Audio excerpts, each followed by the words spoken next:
Okay, during this video, I'm going to talk about the 5 things you want to avoid when you're signing your licensing agreement. So stay tuned.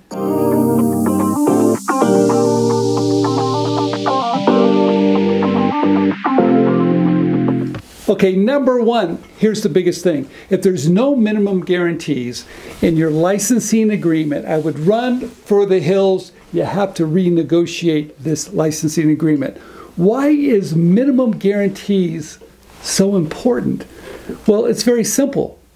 You're going to license your invention to a company, and most likely you're going to give them an exclusive. Perfect. Now, if there's no minimum guarantees, meaning you're not requiring them to do anything, they can basically hold your invention and not do anything, not sell one, because they have an exclusive, and that's something you do not want to have happened. You have to have some type of performance clause in order for them to have that exclusive contract with you. Because if there's no performance clause, they basically get your idea for free. Okay, number 2, if they don't hit their minimum guarantees, and that does happen occasionally, that's okay. You can go back, renegotiate the licensing agreement for something a little bit better, maybe higher royalty, maybe a higher royalty rate, or you can walk away and license it to another company. Now, sometimes I'll see this in a licensing agreement that says if they don't hit the minimum guarantees, it goes to a non-exclusive and they still have rights. Now, the problem with that situation is you cannot give another company, when you license it to them, an exclusive, so your contract has less value. So watch out. Make sure that if they don't hit the minimum guarantees, it doesn't go to a non-exclusive. Number 3. All right, number 3 is a tough clause. It's indemnification. And basically what this means is a company is going to indemnify you, meaning they're not going to hold you liable for certain things that they do, such as manufacturing, because that company that you license your idea to is going to manufacture your product. So if something goes wrong in the manufacturing process, you cannot be responsible. So they indemnify you so you have no liability if something goes wrong in the manufacturing. Okay, I get it. That makes sense. Now, sometimes you have to indemnify them. Right? And what does this mean? That means in certain situations that you're claiming that you own this intellectual property, that you're the only inventor, and you're going to indemnify them. You're not going to let them be liable in case someone sues you because you stepped on someone else's toes because there's another patent out there. Ugh. Now realize this can be a little tricky because they're only paying you a royalty, maybe a 5% royalty, and that's a really heavy burden for you to have on your back. But in most situations, if you've done a lot of prior art searching and you're very confident that, no, you're not stepping on anybody's toes, it's perfectly fine.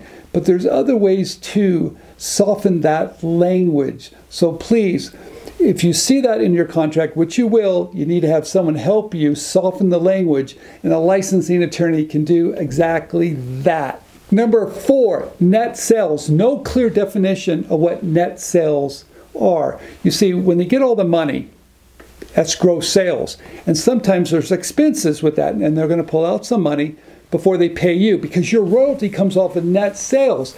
But if they don't really define what that is, they could throw anything in there and take that money out and pay for things before you get paid. So please make sure net sales is appropriate and it's very well defined, and there's no little mystery to it.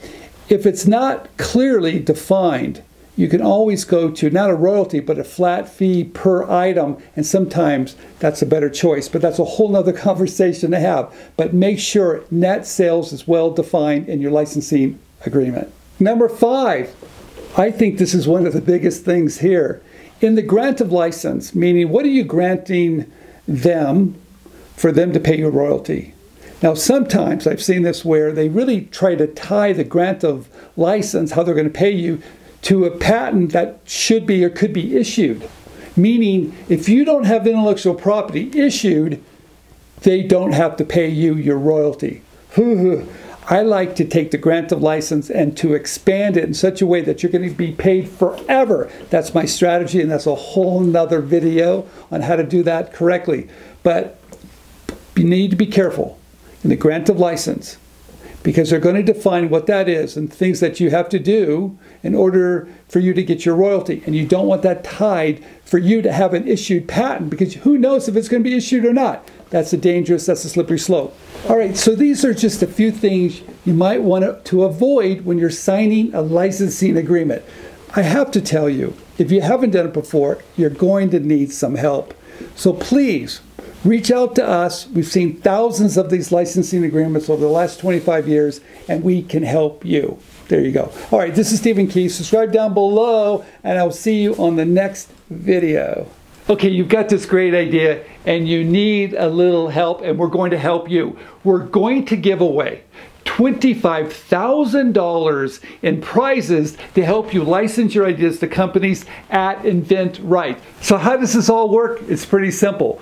Once we hit 100,000 subscribers on our channel, we're going to run a contest and show you how to win some of our programs. So what are we giving away? First of all, we're giving away 2 of our premium programs. That's where you get a personal coach that's going to guide you each week for you to license your product ideas. They're going to be behind the scenes to make sure you're doing everything right, to make sure your marketing material is spectacular, making sure you protect your ideas correctly, and making sure you're reaching out to those companies and saying the right thing. And then once there's interest, we have a coach that's going to come in and help behind the scenes you negotiate that licensing agreement so it's fair and balanced. All right, so what's the second prize? Well, the second prize is 3 gateway programs. What's gateway? Hey, it's real simple. Gateway is where we at InventRight handle everything for you. We're going to find the companies, find the right people, and make sure your product is pitched correctly to get that licensing deal. So all these prizes, the 2 premiums and the 3 gateways, it adds up to over $25,000 in prizes to you. So how does this all work? It's really quite simple. All you have to do, subscribe down below if you haven't already. And once we hit 100,000 subscribers before the end of the year, we're going to run a contest and we're going to give away those prizes to help you license your product ideas.